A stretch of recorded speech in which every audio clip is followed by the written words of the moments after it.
Welcome to the Chapter 49 podcast. It's a weekly podcast, and it's on behalf of Chapter 49 of NTEU. We represent most IRS employees in the state of Indiana.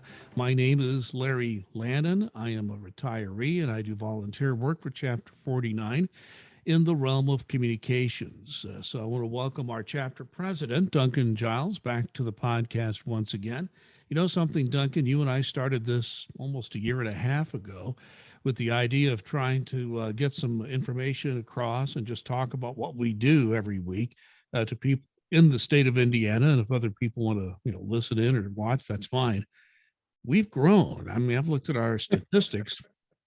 People are listening to this all around the country. It is quite a surprise to me. Well, we put out good information. It's timely and people want to know what the heck is going on, which is what our sole purpose is. So if people beyond the state of Indiana get something out of this, absolutely great. And speaking of our members here in Indiana, you do something on a regular basis. You field questions from our membership all throughout the state of Indiana. And every now and then you get an inquiry outside, but mostly people who are members of our chapter. And we have decided that you receive so many questions and provide so many answers. We will not put any names to the questions, but we're just going to pick out a few questions you received during a week's time and highlight them, the question asked by the member and your answer to that. So we'll do this at the end of this podcast and on any podcast where we have enough questions to actually get some answers. So we'll be doing that here at the end of this podcast. I don't know if we'll go 30 minutes this time or more because we have so much to discuss. It's funny how so many times as we record this podcast, we're recording roughly 1 p.m. Eastern time on Thursday, which is the 28th day of October. The thing that is, we always seem to have news breaking all the time while we're recording. And at the time we are recording this, there has been an announcement of an apparent agreement in the Congress. I say apparent because it's not clear it's all done. And I don't want anyone to be confused if they think there's a bill out there to be voted upon on infrastructure. I think there may be on infrastructure, but on the second reconciliation bill, what they call human infrastructure, I guess. That was the part that was under negotiation. What everyone is saying that there has been an agreement to a framework. That's a big change or difference from having a bill written down. There is no bill written down. The president is going to leave for Europe for a big international meeting, and he's already announced that there's an agreement on a framework. That does not mean there is an agreement on the language of a bill yet. That does not exist as we speak at this time. The one encouraging thing we saw, and I saw this on a update that was posted on the Washington Post website right before we recorded this, is that within the language of this framework is $400 billion more for IRS enforcement. Now, we don't know if that's in 1 year, 5 years, 10 years. We just know that number is somewhere in that framework. So we don't have any more details than that. If you want more, we'll be watching what our national union has to say. You can always subscribe to the email. That's these emails that are sent out by the National NTEU Union. If you are a member, just go ahead and register at nteu.org. You can also follow or like our Facebook page here at Chapter 49. Just go to Facebook and try and just search for NTEU Chapter 49 Indiana. Make sure you put that Indiana at the end. Search there. That's our Facebook page. You can sign up for the news feed. We will also make every effort to pass along information we get on what's happening with this framework of a bill. Again, nothing's passed. We don't even have language, but we do have a framework. So, Duncan, any thoughts along those lines?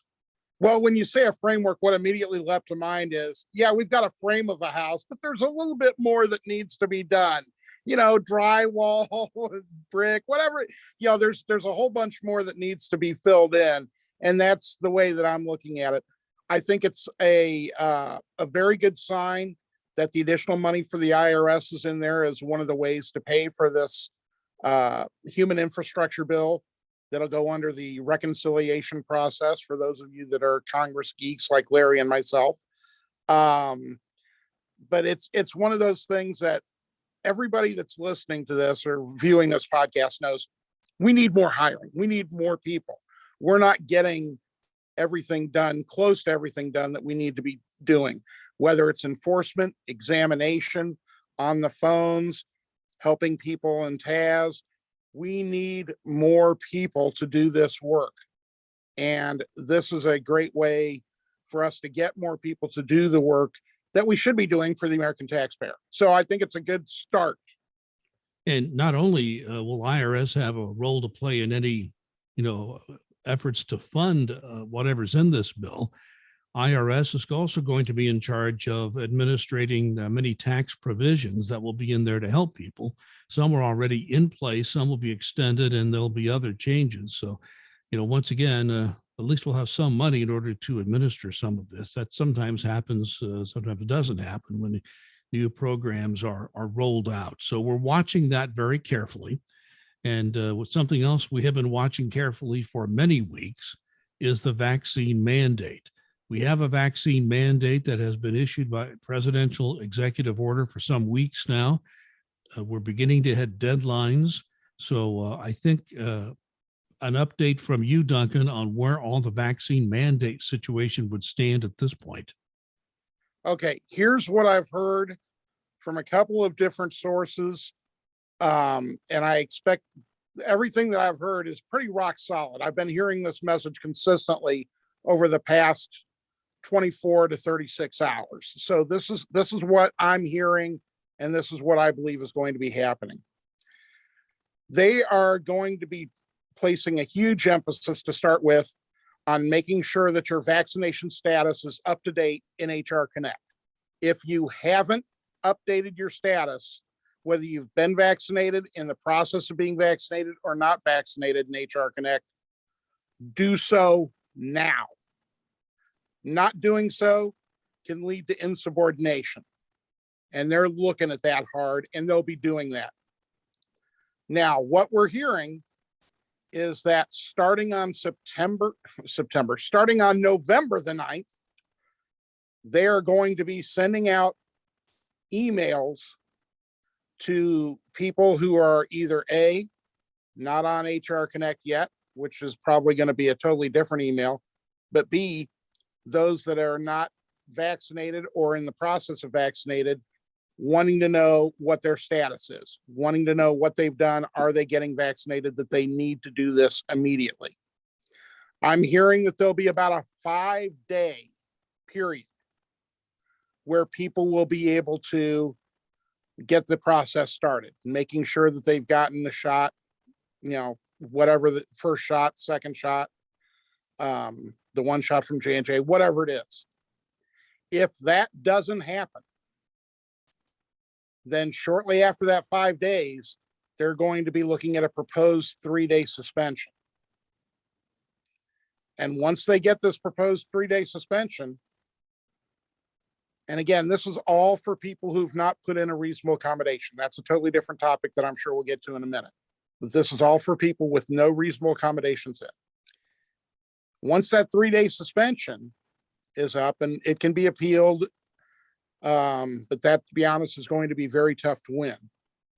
If you do not have this done by the end of that 3-day suspension, they're going to be looking at in December to start the process of terminating people.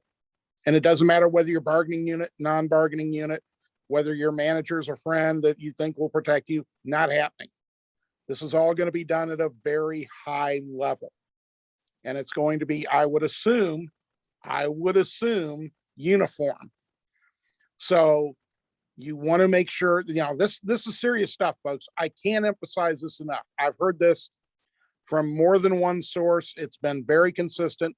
This is how it's going to roll out for people that have not put in a reasonable accommodation.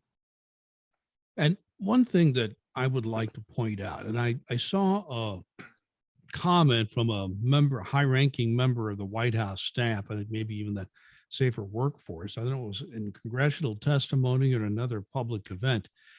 And he was quoted, just again, this happened right before we began to record this, saying that the federal agencies should show flexibility with their employees as far as getting the vaccination, that they're very much, they being the management or the agency heads, should be educating people making sure they have the proper encouragement to get to vaccination. I think when they say flexible, they're willing to be flexible to a certain point. And that's your point. I think you were trying to make, that every effort will be given to people who really say, okay, I want to get the vaccination. I haven't had it yet. You'll be given flexibility. Like if you don't have time to get your first and second shot before the deadline, some management officials may allow you, if you get permission, to get that first shot. And then if it's a 2-shot situation with Moderna or Pfizer, they are going to want proof that you got that second shot. So, I mean, there are some, although flexibility is there, it's only to educate, to encourage people. But if the vaccination isn't done, that's when the heavy hand comes down. Of course, the other side of that coin is the one you also alluded to, which are reasonable accommodations, which people already should have in. If not, you should get them in right away, as I think you've been urging all along. But I think we are still a little bit unclear on the criteria that will be used for, especially the sincerely held religious belief. We have some factors that the management will consider. I know they're going to put you as the applicant of the reasonable accommodation through the ringer in terms of all kinds of very difficult to answer questions, a whole string of them, that you or whatever official of your religious organization will be required to give to the management. So this will not be an easy process. It certainly is available to you. But do you have any particular thoughts now on this whole issue of reasonable accommodations? Yeah, I think the medical accommodation, reasonable accommodations are going to be pretty clear cut. From my understanding, there are a few hundred of those already in. And basically what they're talking about is, okay, what does your medical professional say? Why can't you get the vaccine, or why can't you get it right now? And a medical professional is going to be pretty specific in that. This may go under review from Federal Occupational Health, who does the medical issues for the IRS. But I don't believe that there's going to be a whole lot of confusion or people not knowing about that one. It's pretty cut and dried. Either your medical professional has been very specific in saying this is why, and if not, they may have to have a conversation with the folks from FOH. It's going to be the religious accommodations, I think, that's going to be confusing to everyone, and they're going to need to be very consistent. And every source that I've had, and I've reached out during this whole process, and especially the last couple of days, what are you hearing about the reasonable accommodation for religion? Nobody has an answer for that.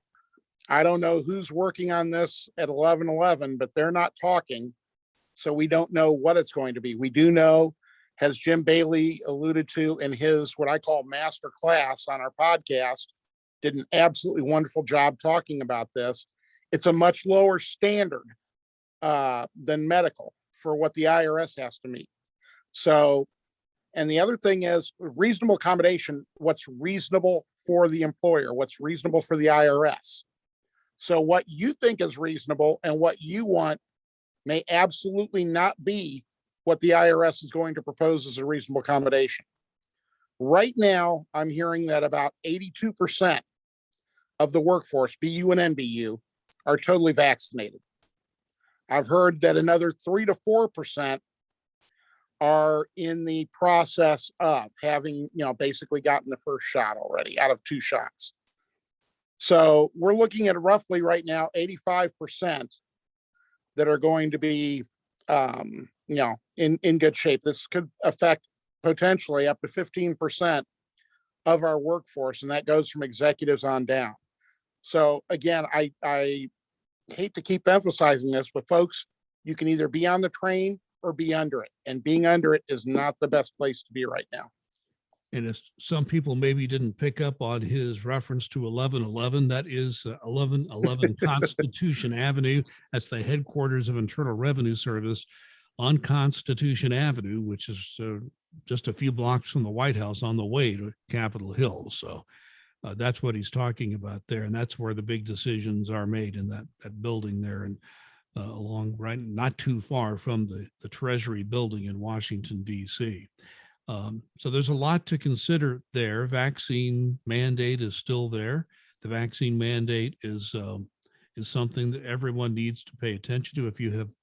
Uh, if you've already been vaccinated and you've verified that on HR Connect, you shouldn't have any issue. If it's anything other than that, you need to be very careful how you move from here to there. And the deadlines are now looming at this point. Any final thoughts on vaccine mandate before we move on? Yeah, it's just it's one of those things where if you do have an accommodation, you can put it in. There's no guarantee that they will take a look at it at this late date. I do know that they have thousands that they're going to have to take a look at. They may reach out to you for more information. If they need more information or documentation, put that in. And I understand, again, this is an issue that makes a lot of people upset, that they're not happy about it. I get that. I understand it. But this is the executive order. It is legal, as Jim Bailey talked about and went into great detail on. It's here, and we have to deal with this impact of that.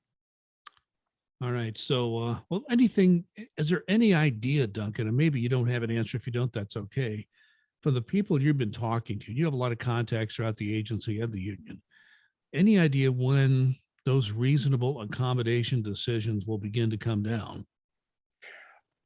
I've heard that they're going to be very streamlined, and they're going to want to do this, quote, quickly, unquote.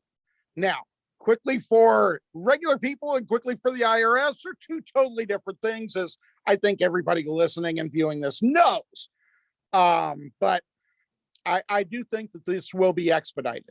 Now, the other part of this is when you fill out the forms that they have, and again, the forms are out there. They're on the NTU FAQs are excellent, very, very good, and I highly recommend those to members. IRS has FAQs. The forms are out there. On those forms, it does say if your reasonable accommodation is denied, while you are grieving that, they can go forward with disciplinary action. So if you're saying, hey, I've got this and I'm going to, say that I've got a reasonable accommodation, I believe in my reasonable accommodation, IRS says no, you've already served already had your letter, you've already had your 3-day suspension, now you've got a proposed termination looming, and now they want to set up a grievance meeting for that. They could terminate you in the time that it takes, proposed termination in the time it takes to grieve that reasonable accommodation. So I just want everybody to be on the same page with that. Yeah, this is something we've talked about. That you can't just lengthen kick the can down the road just by filing for appeal. In this case, after you've had a decision on your reasonable accommodation, we've tried to make that point. I think one of our questions also deals with vaccination. So we'll move on to another issue for now. Come back to one aspect of it in our mailbag. But one other thing, here's the thing that I hear quite often, that Congress cannot walk and chew gum at the same time. I actually don't agree with that. I think the more accurate one thing to say is that Congress cannot do more than one thing at a time, at least as a whole. I mean, they little committees doing this and whatever. But as far as actually getting anything done, more than one major thing at a time is difficult. Right now, they're putting this framework together. They still have to write the bill on this reconciliation bill for the human infrastructure. That's what they call it. The other infrastructure bill is ready. They're just, the timing of it is tied to each one. So that's why it's all been delayed. But one bill has not even been written yet. So there's more to be done on that. So I bring all that up because in a little more than a month, we will once again have a continuing resolution run out, meaning we're facing another possible government shutdown. And at roughly the same time, the debt ceiling will be hit. And we can, we've talked about what that would mean in general terms, the economic havoc that would wreak. And we still don't even know for sure how government would pay its bills, which bills the government chooses to pay or not pay, who gets to work, who doesn't get to work. It's going to be a mass confusion. And the problem, Duncan, is there's been no development on either of those issues yet. You don't hear a darn thing about that. And like you said, Congress is all caught up in doing, the infrastructure issues and things of that nature, which is great. But there are bills that are going to need to be paid come, when the debt ceiling's getting close. And it would be nice to fund the government again. But I'm sure around the Thanksgiving holidays and, with the end of the year holidays, with Christmas, with, whatever holidays there are there, that Congress will be in session the entire time to take care of all these things. I don't care if they're in session as long as they pass a bill. Well, I mean, they'll be there to work because they're all going to stay in DC to work through Thanksgiving, through, through basically, whatever, Hanukkah, Christmas, whatever it is, they're going to be there working all year round for us. They're not going to go home. They're not going to go in recess for a month. So everything will be fine. So you call yourself a congressional nerd and you still say that. I think there's something in my water today. Tongue was firmly in cheek the whole time you said that. No, Congress loves their time off. They say it's time to get back to the district, and well, sometimes they do, sometimes they don't.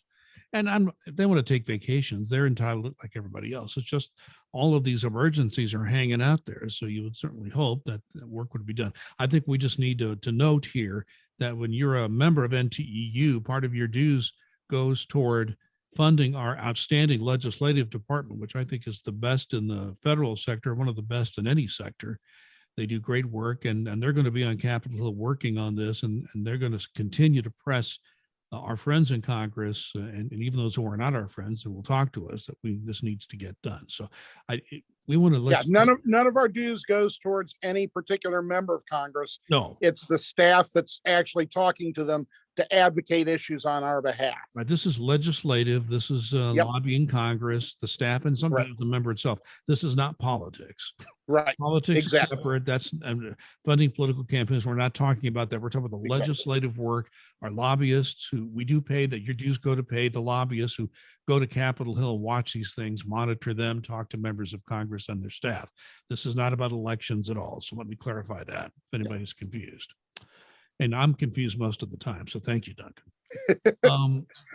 Anything more on that? No, I think right now, as soon as we have information, we'll, of course, get it out. But right now, there is absolutely nothing on it going on that we've heard.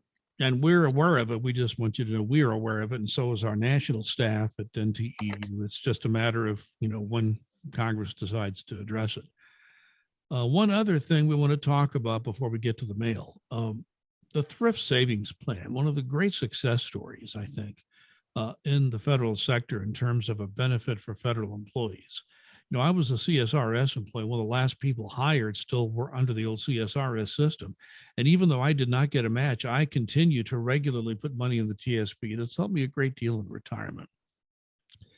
Now the TSP is finally going to come out with a mobile app, which is just another way to access your account and take certain actions and so forth. And they're upgrading some of the electronics in general, the technology that they use. So tell us what's cooking there. Yeah, we just learned that sometime in mid-2022, mid next year, that they're going to come out finally with a mobile app. Thrift savings plan is, doesn't have a huge budget to administer, and that's why the costs are low, and that's one of the benefits of it. But it's not exactly the most responsive system. So now they're going to be updating not just the mobile app, but they're going to have a 24/7, basically an artificial intelligence communication tool that people can ask questions and take a more look at their accounts, things of that nature. So it's basically modernizing the thrift savings plan. And that's one of the things I think that they want to do to make sure that the money is not just invested there while you're working, but stays there after you're working. And as I tell each and every person that comes into the IRS, take a serious look at the thrift savings plan, because you should be investing 5% in that, because the government gives a 100% match up to 5%. And if you can find another place where you can get a guaranteed 100% return on your money, I would like to know where it is because I don't. So that's why I always advocate, because this is part of your retirement, and it can definitely help it grow. Like you said, it comes in very handy. So I think it's very good that they're modernizing some things and updating it. And I think it's a very, very important thing that federal employees need to keep an eye on. When you talk about the costs that are associated with retirement savings, there's a man, I don't know if you know who this man is, and his name is John Bogle. John Bogle invented Vanguard, which is one of the lowest cost options for investing for retirement in other ways. It's one of the lowest cost options you have out there outside the TSP. And he was once that John Bogle was asked, what do you think of the TSP? And he says, I only have one problem with the TSP. I can't get into it. That was an admission that even he couldn't. Yep. One of the lowest cost investment vehicles you have is in Vanguard, a company he started. And he wished he could get in the TSP. So every federal employee should think about that when you're saving for retirement. And there are very few old dogs like me, under CSRS anymore. So if you're in FERS, you're really doing, that's an important component of your retirement savings. So absolutely, the 5% where you get the match, that's just, and you can be conservative if you want with the investments, or you can be more aggressive. You have lots of options, and there's been discussion of increasing the options out there. So all things to think about. And it's good to see that they are upgrading their technology, looking at a mobile app and so forth. All right, Duncan, are you ready for the member mailbag? Let's do this. All right. We have 3 questions, one with more than one part. Here's question number 1, and this does relate to the vaccine mandate we discussed at the top.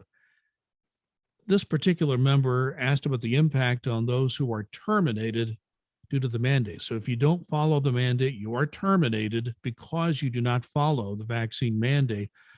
What's the implication of that on various parts of your benefit plan? For instance, health insurance. Could you apply for unemployment and get unemployment under that situation? What are future employers going to see on your work record? Just talk about some aspects of the impact of being terminated for not taking the vaccine. Yeah, and none of these are good. First off is the health insurance. And normally when you're terminated, you have the option to continue your paying your health insurance, but you have to pay the entire amount. The government, right now you pay the employee share, the government pays their share. You would have to pay both the government and the employee share plus a 2% administrative fee on top of that, which is big.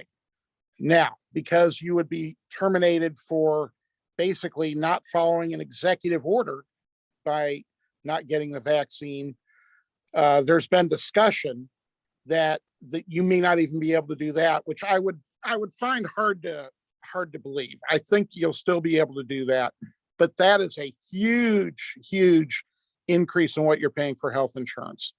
For unemployment, that's not going to happen. Basically, you are not following an executive order. You're terminated because of that. You're not going to qualify for unemployment. That's not happening. How is it going to impact your future jobs? Anybody who's got a terminated from the federal government, I would imagine that employers out there, and I was in management everywhere I was ever at before I came to the IRS, would have some questions about that. They might be understanding about the mandate, but then again, they might not. And I understand right now jobs are plentiful, but you don't know what the job market's going to look like in a year or two. And they're just no good options. If you've not been here for 5 years, you're not vested. So you're going to lose, that part of a chance at a, retirement for that. So there are a lot of things to think about with this vaccine mandate. And I want everybody to do the personal choice that's best for them, their family, and their fellow human beings. So there's no good news, really. If you, let me ask this question, though, just in tandem with that. If you see that termination is on the horizon, maybe you've already been suspended once, can you just resign and move on and not have the termination on your record? What is usually issued at this point is called a resignation, but it will have a termination connotation with it in lieu of termination. Now, you can always resign after the suspension before a termination is proposed. If you resigned then, yeah, it would just say that you resigned. It would not say that you were terminated or have anything on your SF-50, which is the official form that any personnel actions are notated on. But once the termination letter is issued, proposal is issued, then if you do even then resign, it will say they've changed this over the last couple of years. It used to be we could get what's called a clean 50. And a clean 50 is basically just says resignation. That changed a few years ago. We're working to try and get that back. But as of right now, there is no clean 50 if a termination has been proposed. Okay, not much good news there at all. Let's go on to the second question posed to you by a member. Member asked about the mileage rate for reimbursement. There are people who are driving their cars and being reimbursed for that by the government. We all know that there's been a major increase in the price of gasoline here in the last several weeks and months, particularly weeks. There have been times in the past where the mileage rate was upped during the year. The next scheduled change would be next year. Any scuttlebutt on that? I think it's an excellent question and a great point, because the price of gas has gone up. And what you would hear from the folks who make this decision at the IRS for the business deduction, which is what we base our mileage rates on, is the fact that gasoline is just one factor of this. It also includes maintenance, yada, yada, yada. I think that that's accurate, but I think gasoline is a very big component of this.